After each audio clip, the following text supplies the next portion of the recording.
జనరల్గా vote on account బడ్జెట్లో పూర్తి స్థాయి కేటాయింపులు ఉండకపోయినప్పటికీ కొత్త ప్రభుత్వం కాబట్టి సంపూర్ణంగా వారి యొక్క విధి విధానాలను రేపు ఫ్యూచర్లో రాష్ట్రంలో ఈ వచ్చే 5 సంవత్సరాల కోసం మరి ఎటువంటి కార్యాచరణ చేపడతారు, ఈ ప్రభుత్వం యొక్క ఓవరాల్ దృక్పథం ఏంటి అని తెలిసేటటువంటి బడ్జెట్ కాబట్టి మేము చాలా ఆశించినాం. వారు పెట్టినటువంటి అనేక మేనిఫెస్టోల్లో ఉన్నటువంటి అంశాలన్నీ కూడా మరి వాళ్ళ చెప్తారేమో. కేటాయింపులు ఇంపార్టెంట్ కాదు, కానీ వారి యొక్క అవుట్లుక్ ఎట్లా ఉంది, వారి యొక్క దృక్పథం ఎట్లుంది అనేటటువంటిది తెలుస్తుందని మేము అనుకున్నాం.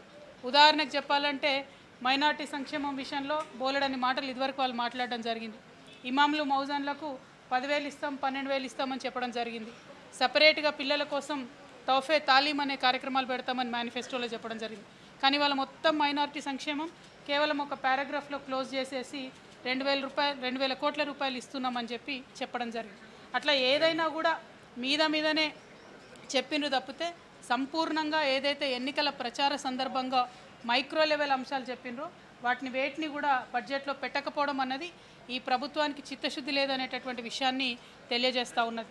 అదేవిధంగా ఈ పేర్లు మారుస్తాం, ఆ చిహ్నాలు మారుస్తాం అనే అంశాలకు ఇచ్చినటువంటి ప్రాధాన్యత, మరి ఇదివరకు చేసినటువంటి వాగ్దానాలు వాటికి సంబంధించినటువంటి కేటాయింపులపై పెట్టకపోవడం అన్నటువంటిది శోచనీయంగా మేము భావిస్తూ ఉన్నాం.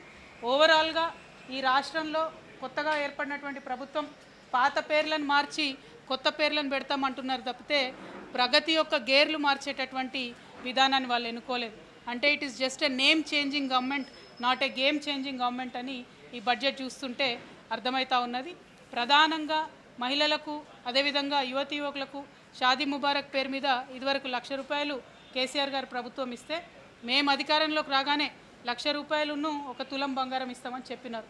అది ఆన్గోయింగ్ ప్రోగ్రామ్, ఎంతమంది ఏంది అన్నది ఎస్టిమేషన్ ఉంటుంది, కానీ దాన్ని కనీసం మెన్షన్ చేయలేదు.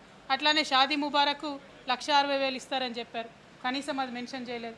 ఆశా వర్కర్స్ ఉంటే మిమ్మల్ని గవర్నమెంట్ ఉద్యోగులుగా చేస్తాము, 18,000 జీతాలు ఇస్తామని చెప్పినారు, అది కనీసం మెన్షన్ చేయలేదు.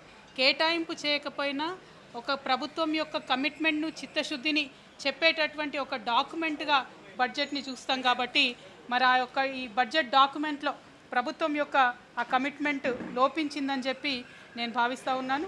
అదేవిధంగా అనేక వర్గాలకు సంబంధించినటువంటి సంక్షేమానికి సంబంధించి కూడా సంపూర్ణమైనటువంటి అంశాలను చర్చించకుండా ఎంతసేపు పోయిన ప్రభుత్వాలను విమర్శించడానికే ఈ బడ్జెట్ పరిమితం అవ్వడం అన్నది ప్రజలందరూ కూడా గమనించినారని చెప్పి నేను భావిస్తూ ఉన్నాను.